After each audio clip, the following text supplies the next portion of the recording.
एक व्यक्ति महात्मा बुद्ध के पास जाता है और उनसे कहता है, कृपया करके मुझे अपना शिष्य बनाएं। बुद्ध ने कहा, मेरा शिष्य बनने के लिए तुम्हें एक दिन पूरा शमशान में बिताना होगा और तुम वहां जो भी सीखोगे मुझे यहाँ आकर बताना होगा। उसके बाद ही तुम मेरे शिष्य बन पाओगे। वो व्यक्ति यह सुन के घबरा गया। उसने कहा, दिन में तो मैं रुक सकता हूँ शमशान में, पर रात में रुकना तो बहुत खतरनाक है। बुद्ध ने कहा, अच्छा बताओ कैसा खतरा? उस व्यक्ति ने कहा, वहां भूत प्रेत होंगे, वो मुझे पकड़ लेंगे। बुद्ध ने कहा, क्या तुमने भूत प्रेत देखे हैं? व्यक्ति ने कहा, नहीं, पर मैंने सुना तो बहुत है उनके बारे में और कुछ लोगों को देखा है जिनमें भूत आ जाते हैं, वो अजीब अजीब हरकत करते हैं। तब बुद्ध ने कहा, फिर तुम्हारे पास बहुत अच्छा अवसर है। तुम एक पूरा दिन और पूरी रात शमशान में बिता के ये जान सकते हो कि भूत प्रेत होते हैं या नहीं। अगर तुम्हें वो मिल जाएं तो तुम उन्हें ध्यान से समझना कि वो कैसे होते हैं, और अगर भूत नहीं मिले तो तुम ये भी जान पाओगे कि वो नहीं होते। तुम बस घबराना मत, वहां जो भी घटना होगी तुम मुझे जरूर आकर बताना। व्यक्ति ने कहा, ठीक है बुद्ध, अगर आप ऐसा ही चाहते हैं तो मैं एक पूरा दिन और रात शमशान में बिता लूंगा। बुद्ध ने कहा, ठीक है, अब तुम थोड़ा विश्राम कर लो और कल सुबह ही शमशान के लिए निकल जाना। बुद्ध ने अपने 4 शिष्य को कहा कि वो व्यक्ति कल शमशान जाएगा, तुम उसके पीछे जाना और उस पर नजर रखना और उसका ध्यान रखना, पर याद रहे उसे ये बात पता नहीं चलनी चाहिए कि तुम उसके पीछे गए हो। अगले दिन वो लड़का बुद्ध के पास गया और बोला, जैसा आपने कहा था मैं आज शमशान के लिए निकल रहा हूँ। बुद्ध ने उस व्यक्ति से कहा, ठीक है, अब तुम जा सकते हो। वो व्यक्ति शमशान गया और अगले दिन वो व्यक्ति बुद्ध के पास आया। बुद्ध उसे देखकर मुस्कुराए और बोले, तुमने एक पूरा दिन और पूरी रात शमशान में बिताई, अब तुम बताओ तुमने वहां क्या क्या देखा और क्या क्या सीखा? व्यक्ति ने कहा, मैं वहां सुबह सुबह गया। कुछ देर बाद मैंने देखा कुछ लोग एक अर्थी लेकर आ रहे हैं। कुछ लोग तो चुप थे और कुछ लोग बहुत ही खुश थे। वो कह रहे थे कि उस व्यक्ति ने अच्छे कर्म किए हैं, यह बहुत किस्मत वाला है। वो अर्थी एक बुजुर्ग की थी। उस बुजुर्ग के बेटे ने उसकी चिता को अग्नि दी। वो कुछ देर वहां खड़ा रहा, बाकी सब भी खड़े थे। फिर एक एक करके सब लोग वहां से जाने लगे। थोड़ी देर बाद वहां 2 और अर्थी आई, जिसमें एक अर्थी किसी अमीर व्यक्ति की थी जो बहुत ही सजी धजी थी। उस अर्थी के पीछे बहुत सारे लोग थे। दूसरी तरफ किसी गरीब व्यक्ति की अर्थी थी जो बहुत ही साधारण थी और उसके पीछे कुछ ही लोग थे। अमीर व्यक्ति की चिता चंदन की लकड़ी पे लगाएगी, जबकि गरीब व्यक्ति की चिता साधारण लकड़ी पे। पहले अमीर व्यक्ति की चिता को जलाया गया क्योंकि वो अमीर था, जबकि बाद में गरीब व्यक्ति की। थोड़ी देर बाद दोनों व्यक्तियों की चिता को जला दिया गया। उसके बाद सभी लोग वहां से चले गए, लेकिन मैं वहीं खड़ा उन्हें देखता रह गया। बुद्ध ने कहा, तुमने उनकी चिता को देख के क्या समझा? उस व्यक्ति ने कहा, बुद्ध, दोनों की चिता समान थी। दोनों के शरीर उस चिता में जल भी एक समान रहे थे। उसके बाद दोनों उसमें जल गए। अंतिम में जो बचा उन चिता से वो भी एक जैसा ही था, उसमें कुछ अलग नहीं था। हे बुद्ध, उसके बाद वहां एक स्त्री की अर्थी आई। उस स्त्री का पति बहुत दुखी था और वहां आए सभी लोग भी काफी दुखी थे। वो सभी उसके पति को समझा रहे थे और शांत कर रहे थे। हे बुद्ध, उसमें मैंने देखा कि बहुत लोग काफी ज्ञानी थे। वो ज्ञान की बातें कर रहे थे।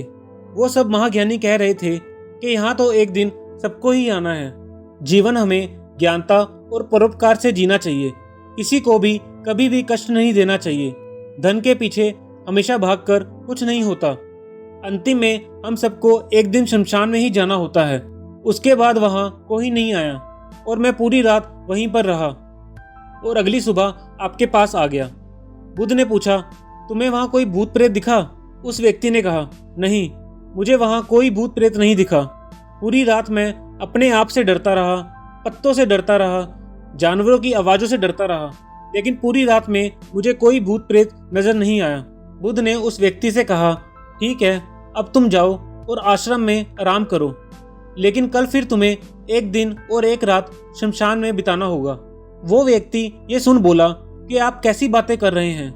आपके कहने पर कल मैं पूरा दिन पूरी रात वहां पे रुका। वो समय मैंने कैसे काटा है ये तो मैं ही जानता हूँ। अब मैं दोबारा वहां नहीं जाऊंगा। बुद्ध ने कहा, देखो, जो खास चीज तुम्हें वहां मिलनी है वो तुम्हें अभी तक नहीं मिली है। तुम एक और दिन, एक और रात वहां रुको, तुम्हें वो अवश्य मिल जाएगी। व्यक्ति ने सोचा शायद कोई भूत प्रेत ही होगा जिससे महात्मा बुद्ध मुझे मिलवाना चाहते हैं। उस व्यक्ति ने बुद्ध से कहा, ठीक है बुद्ध, आपके कहने से मैं एक और बार वहां चला जाता हूँ। यह कहकर वो व्यक्ति आश्रम में आराम करने लगा। अगले दिन वो व्यक्ति बुद्ध का आशीर्वाद लेकर शमशान की ओर चल पड़ा। एक पूरा दिन और पूरी रात शमशान में बिताकर फिर बुद्ध के पास वापस आया। बुद्ध ने पूछा, तो तुम्हें वो चीज मिली? उस व्यक्ति ने कहा, हाँ मिल गई। बुद्ध ने पूछा, तो बताओ तुम्हें वहां क्या मिला? उस व्यक्ति ने कहा, मैंने देखा कुछ लोग शाम को मुझे अर्थी पे लेके आ रहे हैं। मेरे पीछे कुछ 15-20 लोग चल रहे हैं और मुझे 4 कंधों पे उठा रखा है। मेरे पिता आगे आगे चल रहे हैं और कुछ लोग मेरे ऊपर फूल फेंक रहे हैं और मेरे कुछ रिश्तेदार मेरे पीछे चल रहे हैं। वो लोग बहुत दुखी हैं। मेरे पिता और भाई भी बहुत दुखी हैं। कुछ उन्हीं में दुखी होने का नाटक कर रहे हैं, तो कुछ लोग मेरे पिता को समझा रहे हैं और शांत कर रहे हैं। वहीं दूर खड़ा मेरा भाई बेहद दुखी है। कुछ लोग उसे शांत करके बोल रहे हैं कि तुम ही अब एक लौते वारिस हो, तो कुछ लोग कह रहे हैं ये तो बहुत गलत हुआ। वो लड़का तो अभी जवान था, अभी तो उसने कुछ देखा भी नहीं था और उसके साथ ऐसी घटना हो गई। तभी मुझे अर्थी पर लेटा दिया गया और सारा क्रियाक्रम किया जाने लगा। मैं ये सब अर्थी पे लेटे देख रहा था। मैंने उस अर्थी से उठना चाहा, लेकिन मैं उठ नहीं सकता था। मैं सांस लेना चाहता था, लेकिन सांस नहीं ले पा रहा था क्योंकि मेरे अंदर सांस नहीं थी। मैं अपने पिता को गले लगाना चाहता था, लेकिन मैं उठ नहीं सकता था। मैं अपने भाई को गले लगाना चाहता था, उसे कहना चाहता था कि तुम माता पिता का ध्यान रखना, लेकिन मैं बस लेटा देख रहा था। उसके बाद मेरी चिता पर लकड़ियां सजाई जा रही थी। मेरा मुंह भी ढक दिया गया था। मुझे अब उस चादर के पार कुछ नहीं दिखाई दे रहा था। फिर उसके बाद मुझे गर्मी महसूस होने लगी। फिर मैंने देखा कि मुझे जलाया जा रहा है। मेरे हाथ पैर जलने लगे, मेरी हड्डियां और खाल सब जलने लगे। धीरे धीरे अग्नि और ज्यादा बढ़ गई थी। मैं वहां से उठना चाहता था, मेरा दम घुट रहा था। मैं सांस लेना चाहता था, लेकिन मैं ऐसा कुछ नहीं कर पा रहा था। मैं उस अग्नि में पूरी तरह खो गया। मैं पूरी रात खुद को ऐसे ही जलते देखता रहा। मैंने देखा कि अंतिम रूप से मेरे पास केवल मेरी राख ही बची हुई है। उस पूरी रात ना मैं तो डरा, ना ही मुझे डर का एहसास हुआ। पता नहीं कहाँ मैं पूरी रात खोया हुआ था और सुबह होते ही मैं आपके पास आ गया। बुद्ध मुस्कुराए और बोले, अब तुम मेरे शिष्य बनने के लायक हो। तुम आज से मेरे शिष्य हो और वास्तव में ध्यान और ज्ञान होने के लिए ध्यान का बीज अंदर होना बहुत जरूरी है। वो बीज तुम्हें वहां कल रात मिल चुका है, जब तुमने जाना कि वहां सब कुछ नश्वर है। इस दुनिया में सभी व्यक्ति शमशान में जाने के बाद ये तो देख लेते हैं कि सभी को वहां जाना है, लेकिन जैसे ही वहां से बाहर निकलते हैं वो ये सब भूल जाते हैं। वो फिर अपनी जिंदगी वैसे ही जीते हैं, वैसे ही कर्म करते हैं, वैसे ही गलत काम करते हैं, वैसे ही लालच करते हैं और वैसे ही अत्याचार करते हैं। और जैसे ही शमशान में जाते हैं सब धार्मिक हो जाते हैं।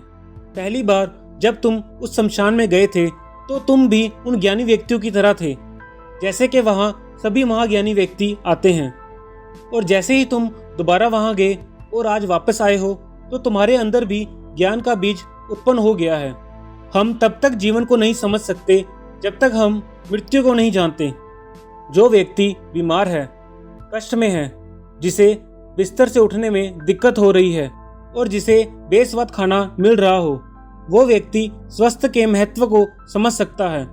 बट जब हम स्वस्थ होते हैं तो कई बार जानबूझ के ऐसी गलतियां करते हैं जिससे हम बीमार हो जाते हैं। बुद्ध ने आगे उस व्यक्ति से कहा, जो ध्यान का बीज तुमने कल रात पाया है, अब उसे तुम्हें लक्ष्य बनाना है।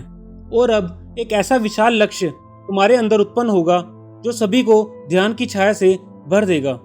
दोस्तों, आशा करता हूँ कि इस वीडियो से आपको जरूर कुछ सीखने को मिला होगा।